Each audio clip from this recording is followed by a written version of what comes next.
firearms weapons fire semi-automatically. Some fire automatically. And some can fire both ways.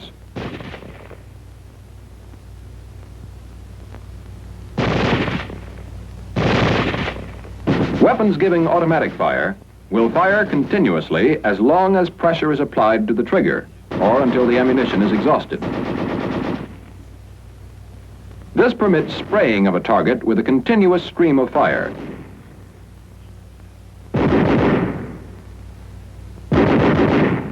Weapons designed to give semi-automatic fire deliver only a single shot each time the trigger is squeezed. Thus, each round can be individually aimed. These various types of fire require different firing mechanisms from those used on manually operated weapons. Let's look at a typical firing mechanism for a manually operated weapon to see why it won't work with a bolt that moves back and forth automatically. It's a hammer-type firing mechanism. As the bolt is moved to the rear to cock the weapon, it pushes the hammer back.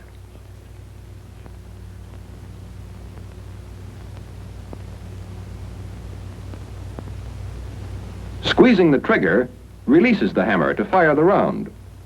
The bolt is moved back by the force of the explosion and is immediately closed by the return spring. Right here is the difficulty. The bolt opens and closes before there is time to release the trigger. Actually, it's faster than the eye can follow. As a result of this rapid movement, the sear is still held down by the trigger when the bolt is closed. Since there's nothing to catch the hammer, it follows the bolt forward, but it doesn't have enough force to fire the next round, and firing stops. In other words, a firing mechanism is needed that will stay cocked even though the bolt goes back and forth at terrific speed. First, let's build a typical firing mechanism for semi-automatic fire. Such a mechanism must remain cocked with the trigger held to the rear. It should fire when the trigger is released and then squeezed again. This can be done in a number of different ways. Here on our model, we've added a new sear of the same type as the first one. It is mounted so it can pivot independently of the trigger. Now, we'll mount a spring under the new sear to hold it up where it can catch the hammer.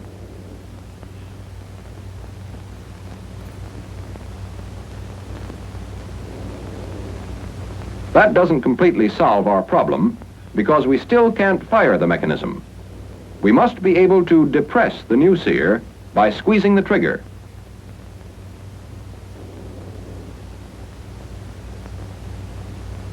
What is needed is a connection between the two sears. We'll put a link on the original sear.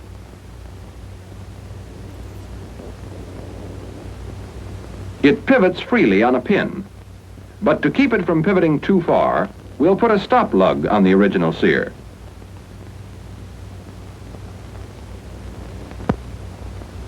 Now the link always returns to its original position.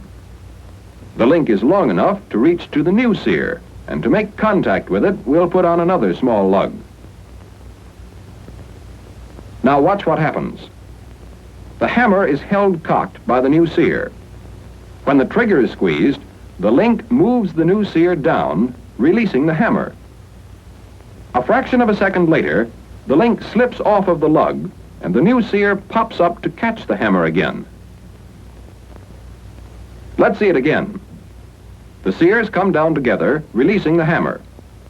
The new sear snaps up and catches the hammer, even though the trigger is still held back. To fire the next round, we must release the trigger. The link hits the lug on the new sear and pivots. After it passes the lug, it drops back into its original position, and the firing mechanism is ready to fire the next round. We now have a semi-automatic firing mechanism. Each time we fire, the bolt moves back and forth before the trigger can be released. But the new sear is up waiting to catch the hammer. Then we can fire the next round by releasing the trigger and squeezing it again.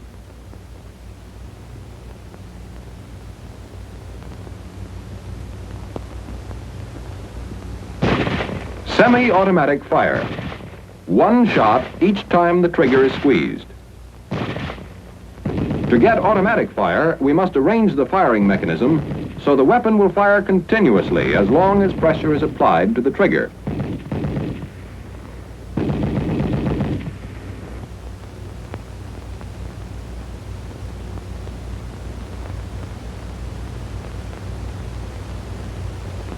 We've seen how in semi-automatic fire, the hammer is caught by the new sear and held until the trigger is released and then squeezed again.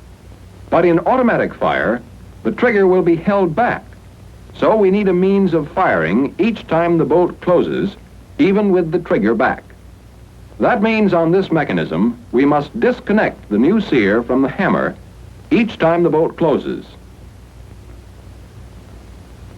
A part such as this disconnector will do the job for us. We've mounted it so that it can move up and down. As it moves down, it depresses the sear and releases the hammer.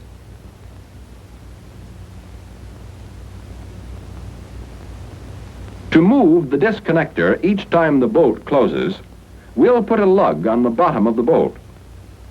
Now, as the bolt closes, the lug cams the disconnector, pushes the new sear down, and the hammer is released to fire the round. The bolt moves back and the lug clears the disconnector. The disconnector moves up and the new sear is in position to catch the hammer, even with the original sear held down by the trigger. The cycle starts over again, and the weapon will continue to fire as long as pressure is applied to the trigger. When the trigger is released, the original sear rises. Now, when the bolt disconnects the new sear, the original sear is up in position to catch the hammer and stop the firing. The hammer is held back, cocked, and automatic fire can be resumed merely by squeezing the trigger again.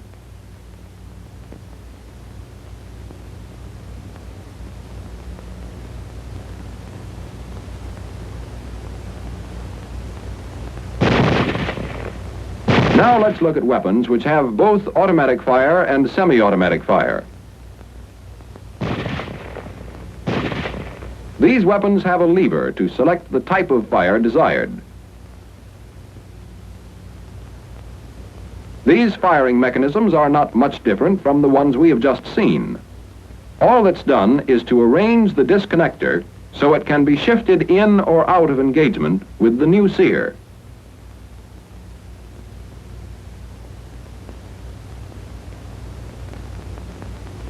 With the disconnector out of engagement, the firing mechanism will give semi-automatic fire. One shot each time the trigger is squeezed.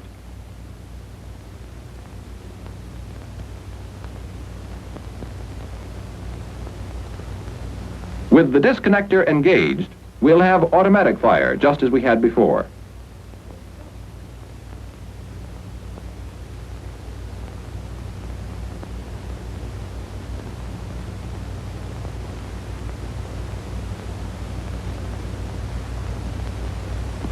That covers the basic principles for both semi-automatic and automatic fire.